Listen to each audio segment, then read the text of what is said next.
사망자와 자살 시도자의 수가 1대 20에서 한 50쯤 정도가 된다고 해요. 그래서 한 해에 자살하는 사람이 한 12,000명 정도가 되는데, 시도자는 그러니까 24만 명에서 60만 명쯤 되는 이제 어마어마한 자살 시도가 우리나라 가운데 행해지고, 우리나라는 그 자살 OECD 국가 중에서 뭐 3위인가 이 정도로 또 자살률이 많다고 합니다. 하나님 축복도 많이 받았는데, 그래서 오늘은 본문을 통해서 자살에 대해서 우리가 좀 알아보기를 원합니다. 첫째로 이 자살로 이끄는 지도자들이 있다는 거예요. 1절, 2절 읽습니다. 시작. 새벽에 모든 대제사장과 백성의 장로들이 예수를 죽이려고 함께 의논하고 결박하여 끌고 가서 총독 빌라도에게 넘겨주니라. 자, 이 내용은 뭔가 하면은 사내들인 공의에서 예수님을 사형으로 이제 정죄하고, 자기네들은 사형권이 없으니까 로마 총독 빌라도에게 사형해달라고 지금 이송하는 장면입니다. 그런데 이제 또 새벽에 모였어요. 모든 대제사장들이. 이 자기네들은 법을 계속 안 지키잖아요. 사내들인 공회는 해가 진 후에는 모일 수가 없는 거예요. 해가 뜬 후에만 모여야 되는데, 밤새도록 불법회의 다 해놓고 이제 동트기 직전에 이제 자기네들이 법을 지켰다고 이렇게 모여가지고 날마다 예수님 죽이는 이 회의를 하는 모습을 우리가 벌써 이걸 몇 번째 보는지 모릅니다. 우리의 모든 회의가 이렇게 예수님 죽이는 회의라고 했는데, 새벽기도, 이 은혜의 시간에 하루에 정말 처음을 주님과 더불어 시작하는 이 시간에 모여서 예수님 죽이고 남 음해하고 모략하는 이 회의를 하는데, 그렇게 부모님이 날마다 예수님 죽이고 남 헐뜯는 이런 회의를 한다 그러면 우리 자녀들이 자살할 수밖에 없어요. 지금은 몰라도 후에는 자살할 수밖에 없습니다. 그래서 이제 예수를 죽이려고 함께 의논을 했는데, 우리는 물론 이렇게 본문을 보면서 예수님은 무조건 좋은 사람이고 대제사장은 무조건 나쁜 사람이고 이렇게 보게 되면 적용이 안 되는 것입니다. 그래서 이제 최고의 지도자가 죽이려는 예수가 누구인가? 구원을 이루려는 구속사의 인물이라면 모두 예수로 봐야 되는 거예요. 자, 물론 예수님은 죄도 없이 결박을 당하셨어요. 그리고 신사참배를 거절하다가 죽임을 당하는 이 문자적인 일, 좋은 일, 우리가 생각하기에도 전 예수님처럼 핍박받았네.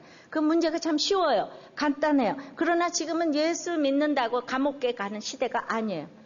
지금 가장 큰 고난, 우리 일상생활에서 적용을 해야지 되는데, 현재 내 생활에서 내가 속고 배신당하고 이러는 것이 어떤 주기철 목사의 순교의 고통보다 지금 나한테는 그게 큰 거란 말입니다. 내가 속고 배신당한 것이. 그러니까 당하는 사람만 예수님 입장에 서게 하지 말고 가해자도 예수님 입장에 놓고 적용을 해봐야 되는 거예요. 예를 들어서 술 먹고 바람 피고 무슨 빚지고 하는 사람 무조건 나쁜 사람이라고 생각하시면 안 되고, 근데 그 사람들이 행위를 볼 때 너무 나쁜 사람이니까 집안의 어른들이 다 새벽부터 모여서 회의하면서 이혼하라고 하는 것이 바로 예수님을 죽이는 것이라는 것입니다. 그 사람 때문에 지금 집안이 구원될 것인데 구원의 통로를 없애자고 지금 예수님 죽이려고 회의하는 거예요. 인생의 목적이 행복이 아니고 거룩이라고 아무리 얘기를 해도 그 말을 모르기 때문에 오직 인생의 행복만을 추구하기 때문에 때린 남편이 슬프고 바람핀 남편이 슬프고 그냥 건강 잃어버려서 슬프고 빚져서 슬프고, 그래서 그냥 인생이 슬퍼요. 나를 때리는 남편 어떻게 용서하겠습니까? 그러니까 살리려고 의논을 하지 아니하고 죽이려고 다 의논을 하는 거예요. 그런 놈하고는 못 산다야, 이혼해라. 그래서 내가 속았기 때문에 속인 사람을 죽여야 됩니까? 죽이지 못해서 이제 내가 죽어야 됩니까? 그래서 자살을 합니다, 우리가. 그래서 2절에 결박하여 끌고 가서 총독 빌라도에게 넘겨주는 거예요. 이거는 끌고 갔다는 것은 고소했다는 뜻이에요. 생각해 보세요. 이 믿는 총회장쯤 되는 대제사장이 빌라도에게 가서 고소를 했어요. 예수 믿는 목사인 내가 어떤 성도하고 문제가 있어서 제가 동장님한테 가서 판결해달라 그러면 여러분들 내가 얼마나 우습겠습니까? 안 우습습니까? 네. 그래서 마찬가지로 믿는 이 시대계를 안 믿는 친정에 가서 미주알 고주알 날마다 고소하고 그냥 그 친정은 친정대로 날마다 모여서 사위 죽이는 의논하고 또 시댁은 맨날 며느리 죽이는 의논하고 이것이 바로 예수님 죽이는 거예요. 주님은 어떤 사건이 터졌을 때라도 누가 아무리 악한 일을 행한다고 할지라도 주님께서 그 가족에게 가장 원하는 것은 내가 상대방이 바람을 폈건 무슨 일을 했건 이 가족 중에서 누가 가장 먼저 회개하는가 이걸 보시는 거란 말입니다. 구원을 이루기 위해서 그냥 그 사람은 그 악역을 지금 도맡았어요. 그럼 그것 때문에 우리 집안에 구원이 일어나가야 되는데 그 구원의 통로를 그렇게 애벌레가 벌레가 되기 전에 거기서 싹둑 자르면 안 된다는 거예요. 그 인내의 시간을 거쳐서 우리 집안에 구원에 이르는 통로를 잘라버리는 의논을 지금 대제사장처럼 하시면 안 된다는 것입니다. 주님이 죄가 있어서 이걸 당하셨습니까? 주님은 아무 죄가 없이 인류의 죄를 껴안으셨어요. 근데 내 가족의 죄를 내가 껴안지 않으면 누가 껴안습니까? 내가 한 몸이던 내 배우자의 죄를 용서하지 못하면 누가 용서합니까? 그 용서하지 못할 결혼은 뭐 하려고 합니까? 다 힘들 때 같이 살라고 하나님 앞에 손을 얹고 기도를 했고 결혼을 했는데 맨날 우리는 모여서 때린 놈하고 어떻게 살아? 죽일 놈 살릴 놈 하면서 헤어져 관도. 대제사장처럼 장로처럼 돈도 많고 기득권층이면은 이제 변호사 고용해가지고 없는 죄도 만들어내가지고 유전, 무전 유죄가 되는 이런 인생을 우리가 지금 살고 있어요. 이런 목사, 이런 아버지, 어머니, 형제, 친척, 형님, 형수, 배우자를 만나면 바로 자살로 이끄는 부모와 형제, 지도자들이 되는 것입니다. 괜히 자살하는 것이 아니라는 것. 이런 부모를 보고 자라는 아이들이 나중에 인생을 해결할 수 있는 능력이 없어요. 힘드니까 그 해결하는 능력을 자녀들에게 보여줘야지 되는데 이런 기가 막힌 구원의 통로를 다 버리고 이혼해버리고 잘라버리고 안 만나고 그게 능사가 아니라는 것. 회사고 가족이고 공동체고 교회고 이 사건 가운데서 누가 제일 먼저 회개하나 주님은 오직 그것만 관심이 있는 거예요. 그러니까 회개를 못하니까 여러분들 환경을 피해서 도망가면 할 게 자살밖에 없는 거예요. 자, 두 번째는 아무리 스스로 뉘우쳐도 또 자살을 할 수가 있더라고요. 지도자를, 이런 나쁜 지도자를, 나쁜 부모, 또 이상한 지도자 많지만은 좋은 지도자 밑에서도 자살을 합니다. 유다의 선생님은 예수님이었어요. 그런데도 자살을 했어요. 뉘우침에 그쳐서 자살을 했어요.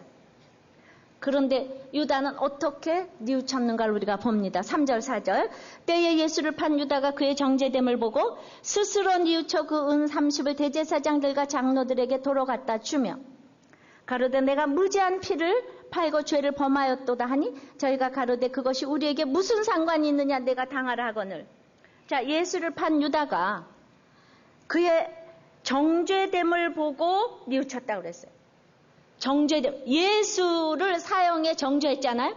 그 예수를 사형에 정죄됨을 보고 스스로 뉘우쳤다고 그랬어요. 이 말은 절대로 사형당하지 않을 거라는 믿음이 유다에게 있었다는 뜻입니다. 정죄됨을 봤어요. 유다도 자기가 예수님이 사형당이라고는 생각을 못한 거예요. 은 30만 벌어서 돈 벌고 예수님은 분명히 기적처럼 여기서 일어날 것이다. 그러면 유대인들은 수치를 당하고 나는 돈 벌고 절대로 해악한 일은 일어나지 않을 것이다. 이런 믿음이 있어요. 왜냐하면 예수님의 장례를 12제자가 아무도 준비 안 했다 그랬어요. 예수님이 아무리 십자가에 달려 돌아가신다 그래도 베드로도 아유 그리 마옵소서 이랬죠. 그랬더니 예수님이 사단아 내 뒤로 물러가라 너는 나를 넘어지게 하는 줄 알았다. 베드로뿐만 아니라 유다가 다 예수님이 죽지 않는다는 믿음을 가지고 있었던 것 같아요. 그런데 진짜 끌려가는 걸 보니까 빌라도에게 당황했어요. 유다가. 양심의 가책이 지금 느껴지기 시작했어요. 자, 여기 왔어요, 여러분들이. 근데 제 말은 하나도 안 믿어져요. 내가 뭐라고 그래도 안 믿어져요. 왜 저렇게 쓸데없는 소리만 해? 그러는데 여러분들이 나를 어디 가가지고 정말 흉봤어요. 근데 그것 때문에 내가 죽게 생겼어요. 그럼 여러분들이 내가 그러려고 그 얘기한 건 아닌데 이런 생각 하실 분이 있을 거예요. 그러면서 너무 양심의 가책을 느끼는 거예요. 그래도 그 목사가 좋은 일 좀 했는데 살리기도 했는데 이게 회개까지 이르지는 않지만은 후회가 되는 거예요. 양심의 가책이 이르는 거예요. 나 때문에 저 김 목사가 죽는구나 이 생각. 어떤 내가 그렇게 의도하지 않고 했는데 그것 때문에 내가 죽음에 만약에 넘기운다면 너무 괴로워가지고 양심의 가책이 일어나서 그다음부터 죄책감이 일어나기 시작합니다. 이 죄책감이 사람을 죽이는 건데 그래서 스스로 뉘우쳤어요. 회개는 스스로 못하는 거예요. 하나님이 하게 하셔야 되는데 이 사람이 스스로 뉘우쳤어요. 스스로 뉘우치니까 스스로 목을 맸는데 그래서 끝까지 이게 자기 힘으로 하려고 하는 이 마음. 예. 우리는 그 우울증이 그러죠. 불안의 이 내적인 원인을 치료하지 아니하고 거기에 나오는 외적인 그것으로 공포의 대상을 이렇게 대체하려는 그 마음이 있다고 그럽니다. 레이먼드 크레이머라는 분이 예수 심리학에서 이제 쓴 그 글을 보면은 그래가지고 이러는 거예요. 우울증의 원인 중 한 가지가 이렇게 사랑하는 사람의 죽음 뒤에 나타나는 반응에서 찾아볼 수가 있는데 예를 들면은 우리 누구나 미워하는 사람이 죽었으면 좋겠다는 생각 다 합니다. 엄마 아빠가 맨날 싸우고 바람피면 정말 죽었으면 좋겠다. 또 그냥 너무 괴롭히는 언니가 죽었으면 좋겠다. 그러는데 그 엄마 아버지 밑에서 억압을 당하고 언니 밑에서 오빠 밑에서 형님 밑에서 억압을 당하다가 그래서 말은 못하고 있어. 나는 약자니까. 죽었으면 좋겠어. 근데 죽어버렸어요. 그러면 내 소망 때문에 죽었다는 생각이 딱 드는 거예요. 내가 소망했기 때문에 엄마가 죽고 아빠가 죽었어. 그래가지고 갑자기 그냥 너무 깊은 우울에 빠지는데 거기에서 대상을 하나씩 찾아야 된다는 거예요. 공포의 대상을 바꿔야 된다는 거예요. 어떤 젊은이가 꽃만 보면 너무 무서워하는 거예요. 근데 이 젊은이는 직업이 화학자인 거예요. 냄새에 너무 민감한데 직업을 수행하지 못할 만큼 핸디캡이 되는 거예요. 왜 꽃 냄새만 보면 그렇게 두려워할까? 왜 공포가 될까? 그랬더니 그 어렸을 적에 이제 그 전문가의 상담을 했더니 어렸을 때에 그 아버지가 돌아가셨는데 아버지가 이제 돌아가시고 거실에다 화환을 있는 대로 해놓고 거기 아버지 관이 들어왔는데 자긴 방에 들어가가지고 자기도 모르는 사이 아버지의 죽음을 너무 기뻐하고 있다는 사실을 알았다는 거예요. 그랬는데 아버지의 죽음을 기뻐하다가 이제 너무나 그게 아주 고착됐고 그 강박관념이 심한 공포와 불안에 빠지게 만들고 결국은 아버지의 죽음이 자기 책임이라는 생각에 이제 빠지기 시작한 거예요. 그러면서 그러한 불안이 장례식 꽃으로 치환이 돼서 대체가 되어가지고 이제 꽃은 언제나 보면 아버지, 내가 죽였어. 이게 마귀적인 거죠. 그러니까 우리는 자살 시도를 하지만 결국 자살을 하는 사람은 우울증의 가장 마지막 단계로 자살할 수밖에 없는. 그래서 우울증을 굉장히 조심하셔야 된다고요. 근데 이것이 너무 어렸을 때 일어난 일일수록 이게 바뀌기가 어려운 거예요. 그래서 스스로 뉘우치는 것은 결론적으로 사실 도움이 하나도 안 된다는 겁니다. 그런데도 이 유다는 이제 스스로 뉘우치고 그 다음에 어떤 뉘우침의 표식으로 뭘 했는가 하면 첫째, 돈을 반환을 했어요. 은 30을 대제사장에게 갖다 줬어요. 그러니까 돈만 돌려주면 모든 것이 저희 원 상태로 돌아갈 것이라고 생각을 했습니다. 우리가 유다가 돈을 너무 좋아하는 거 아시죠? 이 돈을 너무 좋아하는 사람은 막상 그런 문제가 생기면 그래서 돈 가져가. 돈으로 해결하려고 그래요. 지금 요즘에 신문에 일어나는 이 사건도 그분이 돈만 없었으면 이렇게 일이 크게 안 됐잖아. 돈으로 해결하려고 했기 때문에 지금 이 끝간데 없이 어디까지 갈지 몰라요. 그래서 무슨 사건이 딱 일어났을 때, 자녀에게 대한 사건이 딱 일어났을 때 우선은 여러분들이 1차적으로 돈으로 해결하려는 이 생각을 버리셔야지 자녀를 위하는 거라니까요. 이번 주에 목장 보고서는 그런 얘기가 나왔어요. 아들이 군대를 가는데 걔는 보험이 안 들어있는데 엄마 자동차를 타고 가다가 사고가 난 거예요. 근데 순간적으로 아무 죄의식도 없이 내가 운전한 걸로 해서 보험 처리해야지?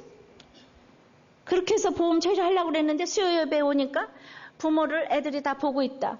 유다가 그렇게 공동체를 떠나서 쾌락을 즐기고 있으니까 아들이 다 그렇게 됐다. 이거 생각을 해보고 이게 그러면 안 되겠구나 싶어가지고 알았어요. 보험 안 들었다 그럴게요 하나님. 그러면서 너무 하나님 앞에 생색이 났다는 거예요. 내가 이렇게까지 말이야 해야 되냐고. 내가 지금 말이야 운전했다 그러면 안 되냐고. 그렇지만은 그렇게 가서 상대방 차한테 이제 얘가 보험이 워낙 안 들어져 있다 그렇게 얘기를 하니까 그 상대방이 나도 이거 보험 처리하면 회사에 심할서 써야 되니까 우리가 그러면 보험으로 서로 하지 맙시다 이렇게 됐다. 그런데 그 모습을 애들한테 보여주는 게 너무 중요하다는 거예요. 그러니까 그 아들이 좀 회개를 했다는 거예요. 항상 우리는 사건에서 우리 자녀가 어떻게 회개를 할 것인가, 이게 중요한 것이지 돈으로 해결해 주는 게 중요한 게 아니라니까요. 이 사건에서 돈이 아무리 들어도 어떻게 하면은 회개케 할 것인가, 이것이 중요한 것입니다. 자, 그래서 저는 둘째로 고백을 했어요. 내가 4절에 가로되 내가 무죄한 피를 팔고 죄를 범하였도다. 자기 보고 그런 얘기 하라 그러지도 않았는데 예수님은 무죄하다는 거예요. 그리고 또 자기가 죄를 범하였도다. 너무 멋있는 고백을 했잖아요. 자, 돈 갖다 줬죠. 그리고 자기는 예수님은 무죄하대요. 그렇게 돌아가실 분이 아니라는 거예요. 그리고 이제 나는 죄를 범했다. 회개에 이르는 것 같지만, 회개로 많이 접근했지만은 이제 자기는 스스로 뉘우치고 이렇게 범죄했도다. 이 모든 것이 부정과거형으로 계속적인 애통이 있는 게 아니라 그냥 내가 옛날에 그냥 죄 한번 졌지 뭐, 이 정도로 표현한 거예요. 근데 그거는 뒤에 봐도 그 말이 맞는 것이, 그러니까 유다는 뉘우쳤지만은 이 뉘우침의 단어와 회개하고는 아주 다른 거예요. 그 원어도 달라요. 그 뉘우침의 단어는 메타멜로마이라고 성경에서 한 번도 진정으로 회개하는데 쓰여지지 않아서 한 번도. 그러니까 단순한 후에 생각이 바뀐 정도. 그러니까 죄의 결과에 대한 감정적인 후회 반응 정도인 거예요. 그래서 그렇게 고백을 했지만 구원에 이르지는 못한 거예요. 그러니까 유다는 결국 후회의 결정을 했는데 고백을 하고, 그러니까 막 그 돌아온 탕자처럼 내가 아버지와 하늘에게 죄를 얻었으니까 품꾼의 하나로 써달라고, 이런 구체적인 적용을 안 하고, 예수님은 죄 없어요. 내가 죄를 범했어요. 거기까지. 우리는 죄를 구체적으로 고백을 해야지 되는 거예요. 유다가 돈을 얼마나 사랑했는지, 나의 이 모든 것은 내가 돈 때문에 이 일을 저질렀다, 이렇게 구체적인 이 죄의 고백은 없는 거예요. 제가 오다 보니까 주기철 목사님 영화가 나왔대요. 거기 주연 배우를 하는 최보모 집사님이라고 MBC 탤런트인데, 그분이 그 영화를 6천만 원 가지고 만들었대요. 그러니까 개런티도 제대로 안 하고, 그래서 정말 얼마나 이렇게 헌신을 하셨냐고 인터뷰를 하는데 막 그렇게 물어보니까 이분이 이러는 거예요.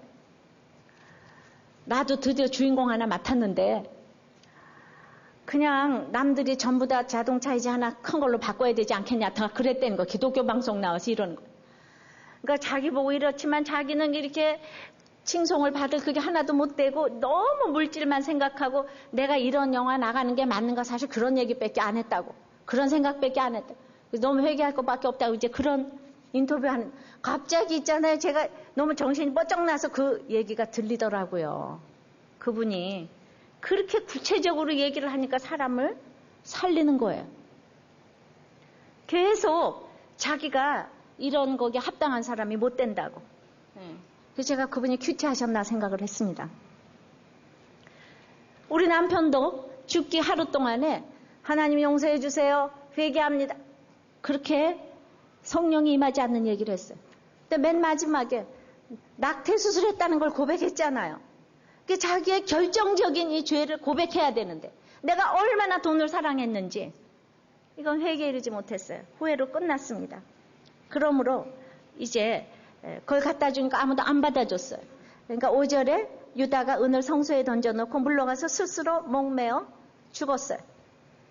스스로 뉘우치는 자는 자기 자신에 대한 집행마저 자기 스스로 하기 때문에 이제 목을 맸어요. 우리 모두 있잖아요. 내가 결정해놓고는 지금 그 대제사장이 4절에 우리에게 무슨 상관이 있냐? 내가 당하라 이러니까 그 사람 때문에 꼭 죽는 것처럼 우리는 돈을 못 받아서 실현해서 그래서 나는 죽어. 복수하려고. 그래서 죽어. 다 그렇습니다. 청소년의 자살 동기는 가정환경과 학업 성적 비관과 경제적 빈곤과 이제 또래 집단으로부터 소외, 다양하지만 근본적인 원인은 나는 사랑받지 못한다와 난 왜 사는지 모르겠다, 이 두 가지에서부터 출발을 한다는 거예요. 특히 많은 청소년들은 부모로부터 사랑받지 못한다고 느낄 때, 부모의 기대를 채워주지 못할 때 가장 좌절감을 느끼고 자살 충동에 휩싸인다고 해요. 그러니까 우리가 아이들이 어렸을 때 그렇게 부모가 싸우고 그렇게 정말 아버지가 죽었으면 좋겠다. 우리 중고등부도 아버지가 죽었으면 좋겠다는 애들이 그렇게 있어요. 솔직하게 얘기를 하니까 하는 거예요. 그것이 영원토록 그 아이에게 우울증을 가져오고 정말 치유가 되지 않는, 그러니까 공포로, 불안으로 나타나서 정말 정신과를 다녀도 해결이 되지 않는 그런 걸로 얼마든지 아이들에게 병을 주는 그런 부부간에 그런 정말 악한 자살로 이끄는 부모와 지도자들이 너무나 많이 있는 거예요. 내가 여자 생기면 이제 애들은 이제 쳐다도 안 보이는 거예요. 그게 얼마나 대대손손, 얼마나 무서운 재앙을 가져다 오는지 몰라. 여러분, 이혼은 3, 4대의 저주에 두고 애들한테 상처를 주는 거예요. 누구도 안 믿는 거예요, 애들이. 엄마도 아버지 버리고 아버지도 엄마 버렸어요. 그러기 때문에 자기가 결혼하면 저 남편도 나를 버릴 거야. 저 아내도 나를 버릴 거야. 이거를 누가 고쳐줄 수가 없어요. 성령님이 아니면 고쳐줄 수가 없어요. 몇십 년대로 이게 그 상처가 되는 것이 바로 이런 것입니다. 그래서 끊임없이 우리는 욕심에 끌려서 결혼을 합니다. 사업도 합니다. 하다못해 뭐 세일이래 옷도 사러 갑니다. 그랬는데 잘못되면 그 하자고 했던 사람들을 그렇게 원망하면서 너 때문에 결혼했잖아. 내가 너 때문에 사업했잖아. 너 때문에 내가 그거 샀잖아. 아무도 책임지지 않아요. 여러분들 지금 누가 무엇을 하자고 하세요? 사업하자고 해요? 돈이 벌린다고 해요? 요새 주식이 오르죠. 뭐 좋은 건강기구 있다고 그래요? 음식 있다고 그래요? 다 결정은 내가 하는 거예요. 누구에게도 책임을 지을 수가 없어요. 그런데 뭐가 잘못되면 그냥 너 죽고 나 죽자. 이게 자살인 거예요. 너 죽고 나 죽자. 근데 너를 못 죽으면 내가 죽는 거예요. 너 죽이는 사람보다 나 죽는 사람이 더 나쁜 거예요. 자, 우리는 프로이드는 그랬어요. 사람마다 자기와 가까운 사람이 죽었으면 하는 욕구가 있대요. 여러분들 그 사람이 누구예요? 지금 같이 살아도 가장 가까운 사람일지라도 우리는 나한테 조금만 잘못했으면 죽었으면 좋겠다 한다는 거예요.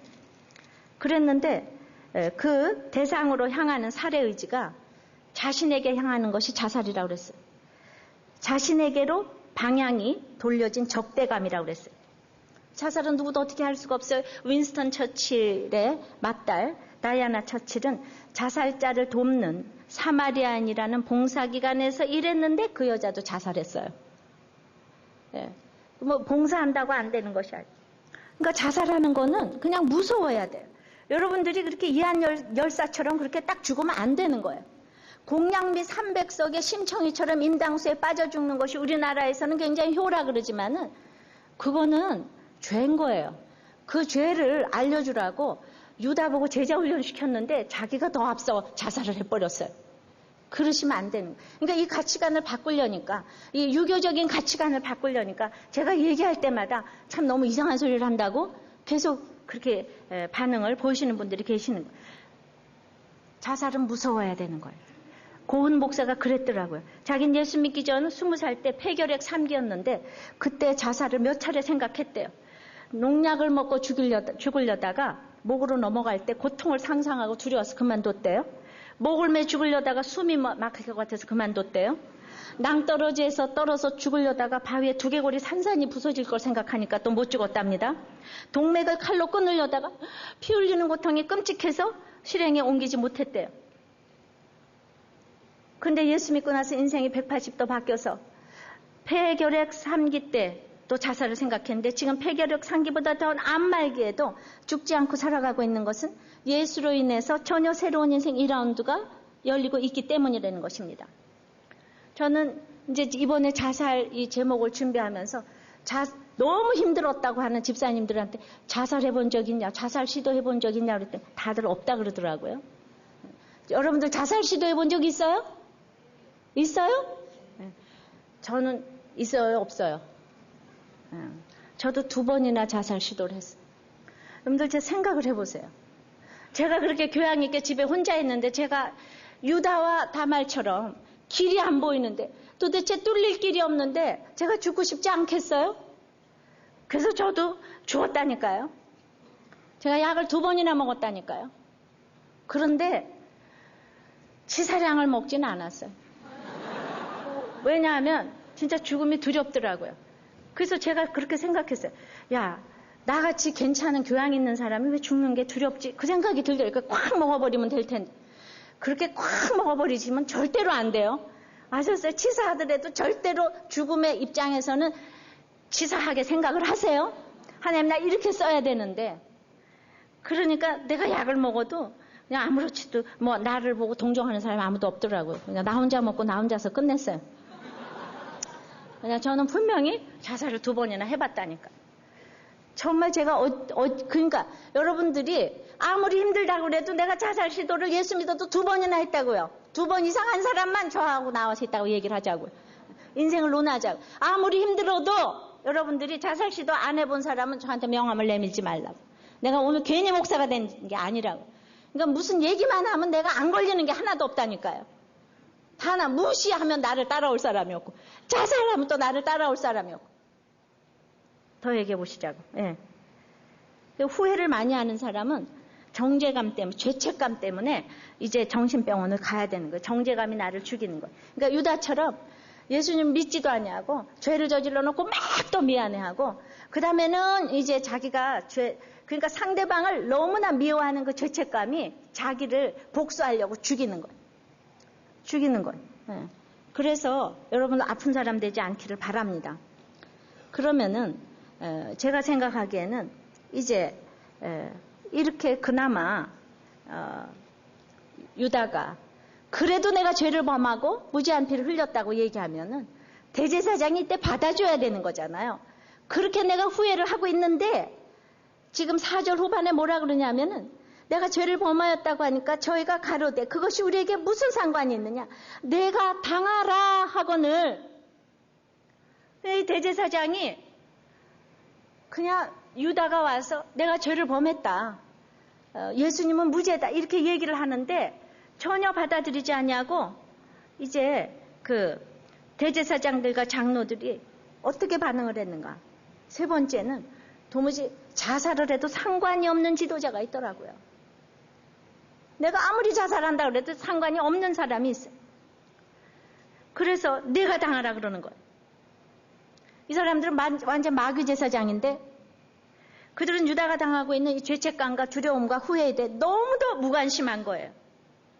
그들은 유다에게 지금 이 죽기 직전에 유다에게 관심을 기울여야 되는데 이들은 너무 시급한 일이 예수님 죽이는 일인 거로 유다는 뭔 상관이 있냐? 네가 당해. 여러분들 너무 바쁘세요? 너무 바빠서 오늘 죽음 앞에 있는 사람들을 내버려도 난 너무 바빠서 딴 일 해야 돼 하는 게 바로 예수님 죽이는 일이에요.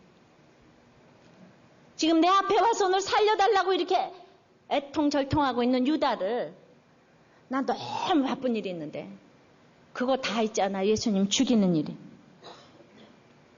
상관이 없어요. 내가 당하라 이러는 거예요.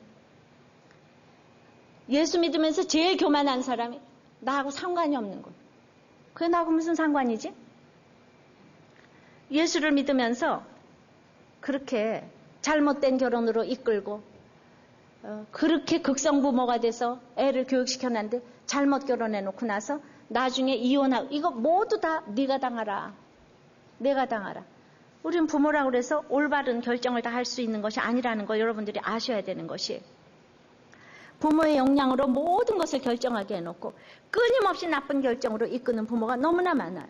결혼도 잘못시키고 이혼도 마음대로 시키고 이혼을 못 시키는 것도 자기 집에 내 체면 때문이고 그건 모두 내가 당하라는 거예요. 내가 당하라는. 회개와 상관없는 부모, 형제, 배우자가 너무나도 많은 거예요.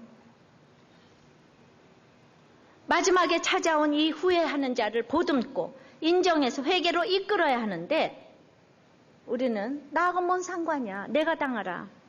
자, 자식에게 어떻게 하는 것이 잘하는 것이겠습니까? 기대가 믿음으로. 예, 우리는 자녀들에게 아주 눈을 다 눈과 귀를 닫아서 눈먼 사랑. 내 지은 농사 내가 모르리. 내 자식을 너무 끼고 돌아서 나밖에 모른다고 생각을 합니다. 우리는 물론 그래요. 뭐 울음소리로 우는 이유를 알아채고 눈빛을 통해서 아이의 바람을 다 읽어요. 그냥 애정을 담은 접촉으로 아이의 행동과 습관을 다 지금 파악하고 있어요. 그 자녀의 문제점을 다 알고 있다고 생각합니다. 그런데 어떤 아이가 저학년에서 이제 9살이 됐는데 학년이 올라갈수록 성적이 떨어지는 거예요. 근데 이 아이를 어렸을 때부터 너무너무 공부를 시켜서 저학년 때는 성적이 너무 좋은 거예요. 활발했는 거예요. 근데 날이 갈수록 성적이 떨어지는 거예요. 그래가지고 이제 가가지고 어떤 기관에서 지능, 정서, 반응 이런 것을 이제 몇 가지 검사를 받았더니 얘가 IQ가 80이라는 거예요. 그런데 지능은 80이라도 낮긴 하지만 정상인데 얘한테 우울증이 있다는 겁니다. 그러니까 이 아이는 놀이 시간을 충분히 가지고 이렇게 놀게 해주라고 처방을 내렸는데 이 엄마는 도대체 이해할 수가 없는 거예요. 걔가 저학년 때 공부 잘했다는 거예요. 그러니까 공부를 저학년 때는 엄마의 열심으로 잘할 수가 있다니까요. 근데 올라가면서 복잡한 이해력이 요구되는 이 문제를 얘가 해결하지 못하는데 그래서 얘를 그러니까 이 엄마는 어렸을 때부터 공부 잘했고 말 잘하고 노래 잘했는데 머리가 그 정도로 나쁠 리가 없다 계속 이 얘기만 하는 거예요. 그러니까 그냥 기대가 믿음으로 변해버렸어요. 인간은 소중한 것을 투자할수록 투자 대상에 대한 기대 수준도 키워가는데 이제 정도가 심해지면 기대를 믿음으로 변화시키는 이 속성이 있는 거예요. 내 마음이 편해지기 위해서. 이런 상황에서 기대를 저버릴 수 있는 어떤 조언이나 사실에도 눈가기를 딱 닫는 거예요. 왜냐하면 상상만 해도 고통스럽거든요. 그러니까 애인이 배신할지도 몰라. 투자금을 날릴 위험성도 있어. 이런 얘기 듣기 싫어요. 수십 년간 내 모든 것을 아낌없이 준 자녀 문제에 이르러선 두말할 나이가 없는 거예요. 그래서 우리가 대학교 수능에 떨어질 수도 있어요. 떨자도 하지 말아요. 하여튼 안 된다는 얘기는 듣기도 싫고 하기도 싫은 거예요. 그래서 큰 문제를 일으켰을 때 가장 당황하는 사람이 부모인 경우가 너무나 흔한 이유예요. 그러니까 세계를 경악시킨 이 버지니아 공대 참사의 변인 조승희의 가족도 승희가 그런 끔찍한 일을 저지를지를 상상을 못했대요. 그러니까 인정하고 싶지 않은 게 우리 가운데 있는 거예요. 걔가 공부를 잘한 것 같아요. 인정하고 싶지 않은 게 있는 거예요. 진정 자녀를 사랑한다면 객관적으로 문제가 있을 적에는 얼른 상대방의 또 전문가의 도움을 잘 받아서 이 지능, 정서 이거를 평가하는 이거야말로 아이를 사랑하는 출발점이 되는데 하여튼 정확한 얘기를 듣기 싫어하는 거예요. 그러니 예수 믿어도 우리 날마다 복만 좋아하잖아요. 그러니까 복음이 장차받을 환란이라니 이걸 누가 듣기 좋아하겠습니까? 근데 날마다 이렇게 우리가 들어두었기 때문에 건강한 교회가 되는 것입니다. 날마다 우린 그럴 수도 있어요. 내 살아온 날의 결론입니다. 고난이 축복이에요. 이런 얘기를 늘 들었기 때문에 막상 어떤 일이 일어나도 너무 놀라지 않는 거예요. 여러분 안 놀라시잖아요. 그러니까 지금 우리가 암도 걸려서 돌아가시기도 하고 지금 아까 교통사고도 나고 그런데도 말씀이 있기 때문에 도리어 그것 때문에 예수님을 전도하는 이런 기회가 되잖아요. 내가 예수 믿었는데 어찌하여서 이런 일이 일어나는가? 그러면 안 된다는 거예요. 제가 지금 이제 어느 집회를 갔는데 내비게이션을 가지고 갔는데 그냥 목적지에 도착했습니다 그랬는데 그 교회 건물이 바로 옆에 있고 나는 고속도로 위에 있는 거예요. 근데 목적지에 도착했다는 거예요. 그랬는데 거기 어떻게 갈지를 모르겠어요. 그 바로 옆에 그 교회 건물이 있는 거예요. 그래서 제가 거기서부터 대전 판교 거기 인터체인지까지 가서 다시 돌아서 가느라고 얼마나 시간이 걸렸는지 몰라요. 내가 문자적으로 성경을 읽을 때 나 성경대로 했는데 내 옆에 바로 목적지가 있는데 나보고 어쩌라고 성경대로 내비게이션대로 왔는데 이거 어쩌라고. 환란과 성령과 성경이 교과서가 돼야 된다 그랬죠. 환란이 주제가 되고 성경이 교과서가 되고 성령이 스승이 돼야지만 이 모든 것이 합쳐지지. 자기 이론대로 해서 되는 게 아니라니까요. 그래서 이제 내 아이를 객관적으로 인정할 수 있어야 돼. 내 자신도 인정할 수 있어야지 되는 거예요. 그런데 그냥 나는 그런 일을 당하지 않는다는 거예요. 나는 너하고 무슨 상관이야? 아니 사람들이 아픈 게 나하고 무슨 상관이야? 애들이 그럴 수도 있지. 우리 애가 좀 떠들었다고 그럴 수도 있지. 그게 나하고 무슨 상관이야? 우리 애하고 무슨 상관이야? 이러는 부모들이 많다니까요. 자, 우리 세계적인 스캇백 박사, 정신과 의사, 우리한테 말할 수 없는 그 많은 책을 남겨주고, 그런데 이분이 이제 15살 때 엑스터 중학교를 그만둔 거예요. 부모의 바람에도 불구하고 그 유명한 예비학교를 그만둘 때는 앞으로 성공 보장의 엘리트 코스를 여기서 끝내는 거예요. 이제 엘리트가 딱 보장돼 있는데 이거를 그만두면서 자기가 적어도 이 중요한 결정을 내리기 전에 좀 만나봐야 되겠다, 선생님을. 그래서 맨 처음에 만난 사람이 자기 지도교사예요. 그래서 만났더니 이렇게 얘기를 해줬어요. 한 2분 정도 이야기를 해주시면서 이 학교에서 내가 이렇게 능력을 충분히 발휘하지 못하고 있는 건 사실이지만은 네가 졸업을 하지 못할 정도로 심각한 건 아니다. 내가 다른 학교에 가서 좀 나은 성적으로 졸업하는 것보다는 성적은 좀 떨어져도 엑스트 같은 명문 학교를 졸업하는 게 더 나을 거야. 중간에 학교를 졸업하는 것도 좋지 않아 보이고 부모님도 걱정하실 거야. 그러니 학교에 남아 최선을 다하는 것이 어떻겠니? 이렇게 상담해 줬어요. 그 다음에는 이제 교장 선생님을 찾아갔어요. 무뚝뚝하지만 많은 졸업생들로부터 이제 사랑을 받는 선생님이었는데 그는 30초를 시간을 내줬어요. 그리고 엑스트는 세상에서 가장 좋은 학교다.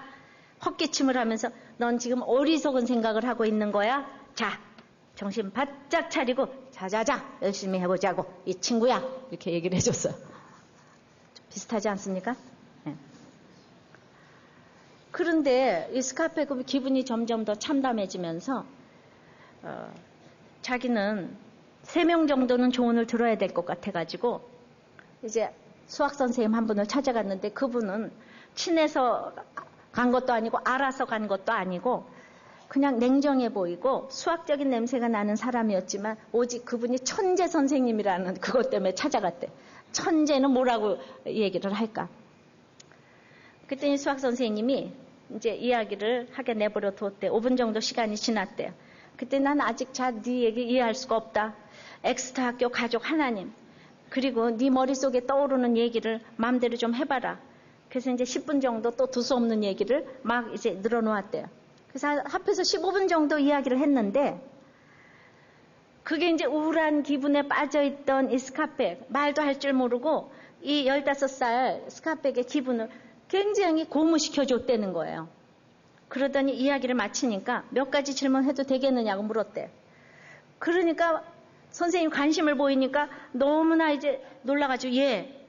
그랬더니 30분 동안이나 여러 가지 질문을 했다는 거예요.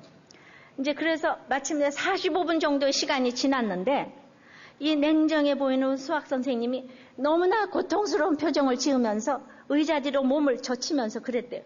미안하지만 난 너를 도와줄 수가 없다. 난 내게 해줄 말이 없어.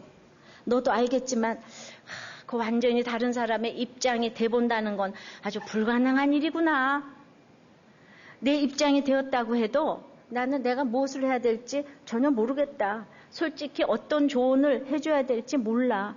도움이 되지 못해 미안하다. 안녕. 그러니까 전부 다 몰라. 정말 모르겠는걸. 네 입장이 돼도 모르겠는걸. 계속 이렇게 얘기를 했대요. 여러분들 이 세 사람들 중에서 어떤 상담이 여러분들 택하시겠어요? 예? 예? 네, 뭐 여러분들은 그냥 제가 뭐 미리 암시를 했잖아요. 근데 그렇게 얘기를 해서 사실은 그가 나의 삶을 구해주었대요. 자기가 15살의 어느 날 그 수학 선생님 사무실에 들어갔을 때 이 스카펙은 자살 직전이었다는 거예요. 자살 직전이었는데 그냥 그분의 사무실을 나서면서 커다란 짐을 덜었는데 왜? 천재 선생님도 어떻게 해야 될지 모르는데 내가 어떻게 할지 모르는 건 당연한 거다, 야. 그게 그냥 그분이 어떻게 할지 모른다는 얘기가 그렇게 위로가 됐고, 그러니까 세상 사람들의 눈에는 미친 짓처럼 보이는 일을 생각하고 있었지만은 천재 선생님이 분명히 미친 짓이야 말할 수 없는 거라면 아마도 신이 나에게 내리는 이 소명 같은 것이 아닐까? 내가 여기를 그만둬야 되는 거든. 그렇게 생각을 했대요. 그러면서 내가 필요로 했던 도움을 주었던 분은 아무런 대답도 하지 않았고 틀에 박힌 조언도 하지 않았으며 내가 무엇을 해야 할지 모르겠다고 말한 바로 그분이었다는 거예요. 그분은 내 말에 귀를 기울여 주었고 자신의 시간을 기꺼이 내어주었으며 나의 입장이 되어보려고 노력했고 나를 위해 자신을 희생해 주었던 바로 그라는 것. 나를 진정으로 사랑했던 사람은 바로 그분이었다는 거예요. 그래서 나의 마음의 상처를 치유해 주었던 분도 그분이라는 거예요. 자, 여러분, 목자 여러분들 스트레스 팍팍 느낍니다, 지금. 그죠? 네.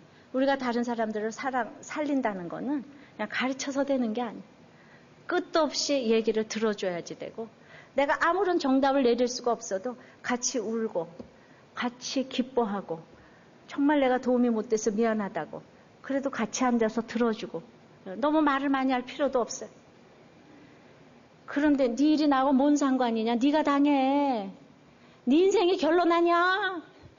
우리들 교회 막 어록을 막 써면서 다다다다 하는 것보다 그렇게 상관이 없다고 했기 때문에 내가 자살 직전에 있는 사람을 이렇게 얘기를 했기 때문에 5절에 유다가 그 말을 듣자마자 은을 성소에 던져놓고 물러가서 스스로 목을 메어 죽은 거예요.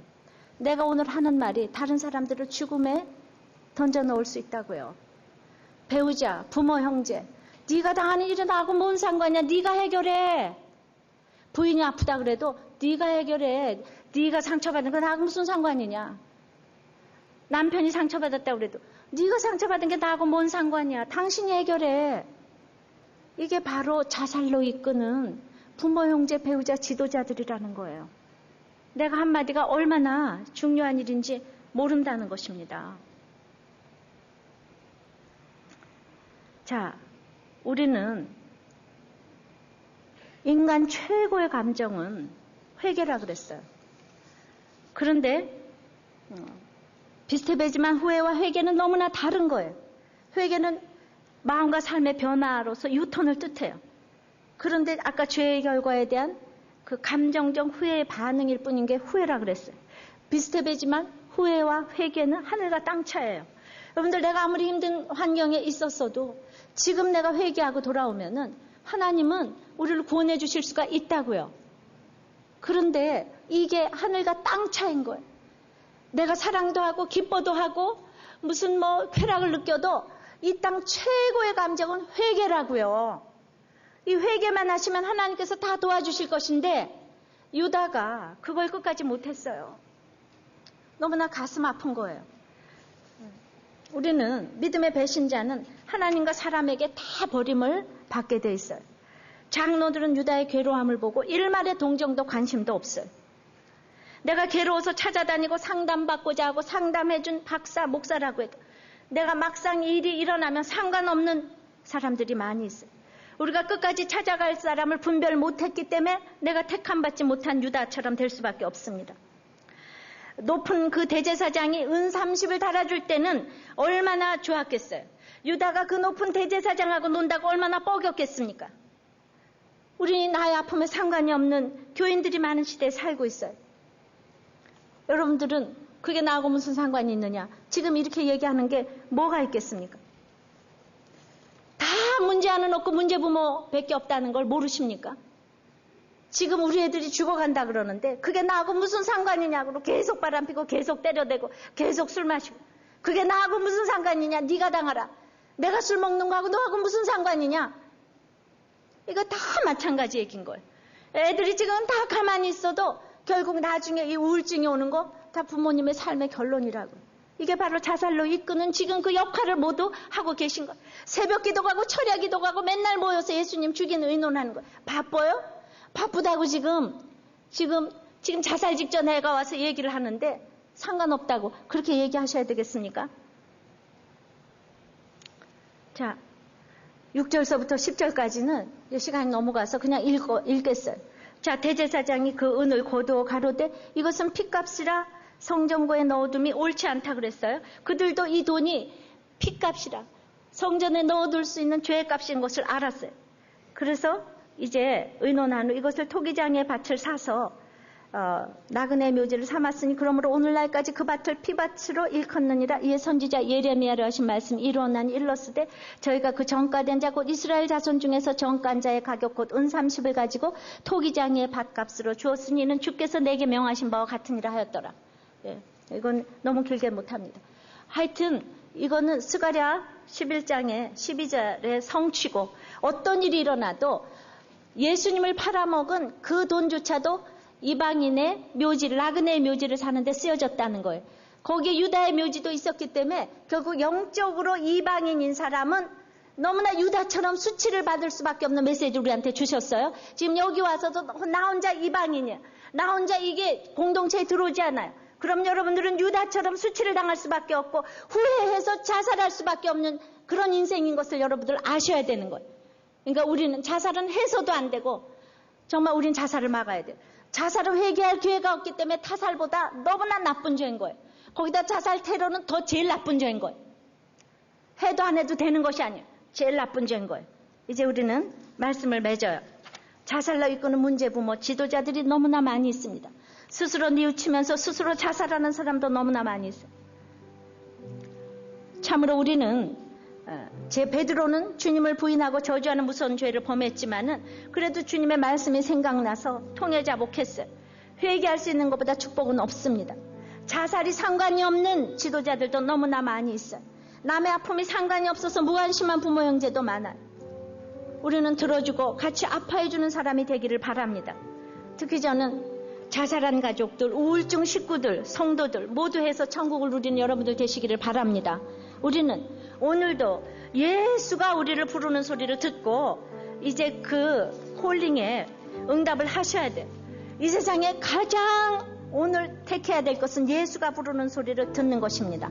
제 기도 제목은 그러므로 이제 내가 잘못했다고 스스로 뉘우치면서 스스로 자살하는 사람도 있다고 했습니다. 결국 유다는 상처가 해결되지 않아서 미워하고 시기하고 질투까지 하다가 정죄감에 몸부림치다가 이제 죄책감으로 자살로 끝을 맺었습니다. 정확하게 지옥 자식이 되었습니다. 죄를 아무리 고백했어도 자살로 더 큰 죄를 지었습니다. 우린 오늘 후회함으로 자살에 이르지 말고 회개함으로 천국에 이르기를 기도하십시다. 회개는 지금이라도 회개하고 돌아오면 창세기에 나온 유다와 다말과 시아버지가 며느리하고 동침하고 어떻게 살 수가 있었겠습니까? 그러나 이제 그는 나보다 옳도다. 예수님은 나보다 옳도다. 하나님은 나보다 옳도다. 베드로처럼 심히 통곡하며 주님께 나가서 회개할 때 이 인간 최고의 감정을 주님께서 받아주셔서 그는 최고의 수제자가 된 것입니다. 지금 이제라도 내가 주님 앞에 돌아와서 천부의 의지 없어서 손 들고 왔다고 나를 용서해달라고 이제 유턴하기를 원합니다. 이제 예배도 참여를 하며 이제 공동체도 참여를 하며 삶의 변화를 보이는 사람이 되게 해달라고 이 모든 것이 이제 내가 후회하면서 남을 복수하려고 내가 죽는 그런 자살을 하지 아니하고 이제 내가 회개하게 해달라고 이 성령께서 함께 하심으로 회개의 역사가 일어나게 해달라고 기도하십시다. 우리 상관이 없는 지도자들도 또 많이 있습니다. 우리는 남의 아픔이 상관이 없어서 도무지 무관심한 부모, 형제, 배우자도 많이 있습니다. 우리는 그것이 나하고 무슨 상관이냐. 내가 그렇게 이끌었으면서 내가 그렇게 결혼시키고 그렇게 공부시켜서 지금 당하는 그것을 보고 여전히 정신을 못 차리고 이혼이나 시킨다고 돌아다니면서 돈이 많아서 변호사 되며 이제 유전무죄, 무전유죄하면서 그런 부모는 아닌가. 우리는 지금이라도 그 아픔에 상관이 있는 부모가 되어서 그것을 내 죄로 여기고 같이 기도하고 들어주고 아파해주는 부모, 형제, 지도자가 되기를 여러분들 기도하십시다. 특별히 이 시간은 정말 자살한 가족이 있는 분들, 또 우울증 식구들이 있는 성도들, 우리 모두 이제 후회하지 말고 죄책감에서 벗어나서 회개해서 천국을 누리게 해달라고. 아무리 자살을 했어도 이제 내가 회개할 때에 우리 집의 보혈의 피로 자손 만대가 이 자살의 모든 것에서 끊어지게 해달라고 우리가 기도하십시다. 자살은 누구라도 할 수 있는 것입니다. 자살 사이트까지 생긴 지금 이때에 자살 사이트도 좀 없애게 해달라고 기도하시고 회개할 기회가 없는 이 자살을 하지 않게 해달라고, 그리고 그 가족을 위로해달라고, 그리고 정말 유다도 다말도 너무나도 자살하고 싶었을 그 마음을 생각하면서 이제 오늘 이게 얼마나 큰 죄라는 것을 알았사오니 이제 누구도 이 생각을 하지 않게 해달라고, 내가 아는 사람들 다 이름을 불러가면서 기도하시길 원합니다. 자, 기도. 주님, 우리 가운데 정말 때려서 살 수 없는 남편 있고 아내가 있습니까? 술 먹어서, 담배 펴서, 마약해서, 집이 망해서, 여자 만나서 살 수가 없습니까? 그래서 나는 대제사장과 장로가 되어서 내 돈으로, 내 기득권으로 이혼시키겠다고 새벽마다 가서 기도합니까? 죽이는 음해를 합니까? 주님, 어떠한 사건 가운데서도 주님께서 가장 원하시는 것은 그 집안 모든 식구들 가운데서 누가 가장 먼저 회개하나 오늘 그걸 보신다고 하십니다. 주님의 초점은 오직 그거밖에 없습니다. 누가 가장 먼저 회개하나. 내가 회개함으로 이 집의 구원의 통로인, 바람피고 뭐한 그 사람이 구원의 통로인데 그것을 잘라보기로 결정한다면 예수님을 죽이는 것임을 알게 하여 주시옵소서. 주님, 구원의 통로입니다. 주님, 내 죄를 깨닫게 하려고 수고하는 그 아버지 하나님, 그를 헤어지고 죽일 놈 살릴 놈한 우리들을 불쌍히 여겨 주시옵시고, 그래서 이제 스스로 뉘우쳐서 스스로 목을 매야 되겠습니까? 너 죽고 나 죽고 해야 되겠습니까? 주님, 오늘 아무리 이런 상황이라도 인간 최고의 감정은 회개라고 했사오니 아버지 안에 회개함으로 말미암아 베드로처럼 쓰임받는 다른 사람 살리는 우리가 되기를 간절히 바랍니다. 그러나 아버지 안에 너무나 힘이 들어서 네가 그러는데 나한테 상처 주고 와서 이제 후회하면 다냐? 그게 나하고 무슨 상관이냐? 네 일은 네가 알아서 해라. 네가 당해라 하는 아버지 안에 무심함이 있음을 고백합니다. 주님, 우리도 상처받았다고 피를 철철 흘리고 있습니다. 그러나 아버지 하나님, 오늘 우리가 해야지 될 것은 그럼에도 불구하고 같이 아파하고 같이 들어주고, 네가 그렇게 사는 것은 내 삶의 결론이었다고, 네가 그런 결혼을 한 것은 엄마 아버지 내 삶의 결론이었다고 같이 아파하고 같이 들어주고 같이 기도하면서 아버지 하나님, 상관없는 지도자가 아니라 내 일로 여기고 나가는 우리 모두가 될 수 있도록 제 은혜를 내려 주시옵소서. 오늘 특별히 자살한 가족이 있는 식구가 있습니까? 우울증에 걸린 식구들이 있습니까? 주님, 우리는 어떻게 할 줄을 모르지만 보혈의 피로 이 모든 것이 끊어지기를 원합니다. 이 상처에서 해방되기를 원합니다. 주님은 하실 수 있는 것을 믿습니다. 주님의 햇볕이 비춰져서 베드로처럼 회개함으로 말미암아 주님께 쓰임받는 식구들이 될 수 있도록 주님 은혜를 내려 주시옵소서. 자살은 입에 올려서도 안 되고 해서도 안 되고 우리는 막아야 되는 일을, 이것에 가장 정말 최고가 회개인 것을 알고 지금이라도 회개하고 돌이키는 우리 모두가 될 수 있도록 은혜를 내려 주시옵소서. 예수님 이름으로 기도합나이다. 아멘.